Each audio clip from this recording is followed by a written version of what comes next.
नाज़रीन, शिकारपुर मावा के आम ख़बर ॾींदा हलूं त मुफ़्ती आज़म शिकारपुर हज़रत अल्लामा मौलाना मुफ़्ती मोहम्मद नसरुल्लाह अल क़ादरी रहमतुल्लाह अलैह जामिया मस्जिद तालीमुल क़ुरान जी 26वीं सालियानी उर्स मुबारक जे मौक़े ते संदन दरगाह आलिया क़ादरिया मुफ़्ती आज़म शिकारपुर जामिया मस्जिद तालीमुल क़ुरान गुलशन मुस्तफ़ा कॉलोनी शिकारपुर में बाबरकत तक़रीब वॾी अक़ीदत ऐं एहतराम सां मुनाक़िद कई वई।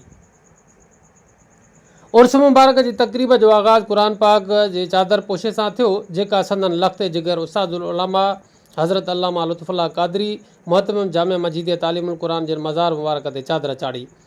उन मौक़े ते फातह ख़्वानी दुरूद व सलाम पेश कयो वियो। तक़रीब में क़ुरान ख़्वानी ऐं नात ख़्वानी जो रूह परूर जलसो पिणु जारी रहियो, जिते कारी साहिबान क़ुरान पाक कलाम पाक महफ़िल खे नूरानी बणायो। जॾहिं त नात ख़्वान हज़रात हुज़ूर नबी करीम सल्लल्लाहु अलैहि वसल्लम जी बारगाह अक़दस में गुल अक़ीदत पेश कया। उन बाबरकत मौक़े ते उलमा इकराम, हुफ़ाज़ इकराम, मशाइख़ इज़ाम ऐं अक़ीदतमंदनि वॾे अंग में शिरकत कई।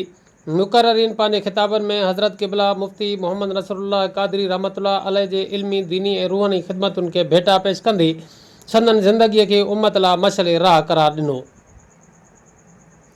आख़िर में मुल्क ऐं मिलत जी सलामती, इताद उम्मत ऐं हज़रत साईं जिन जे दर्जात ऐं बुलंदीअ लाइ ख़ुसूसी दुआ घुरी वई। महफ़िल दुरूद सलाम ते इख़्तिताम पज़ीर थी ऐं महिमाननि लाइ लंगर जो पिणु एहतमाम कयो वियो। अल्लाह पाक हज़रत साईं जे फ़्यूज़ बरक़ात खे आम फ़रमाए, असां सभिनी खे संदन तालीमात ते अमल करण जी तौफ़ीक़ अता फ़रमाए। आख़िर में संदन लख़्ते जिगर उस्तादुल उलमा हज़रत मौलाना लुत्फ़ुल्लाह क़ादरी मुहतमिम जामिया मस्जिद तालीमुल क़ुरान गुलशन मुस्तफ़ा कॉलोनी शिकारपुर इज्तिमाई दुआ कराई, जंहिंमें समूरनि शिरकत कंदड़नि वॾे अक़ीदत सां शिरकत कई।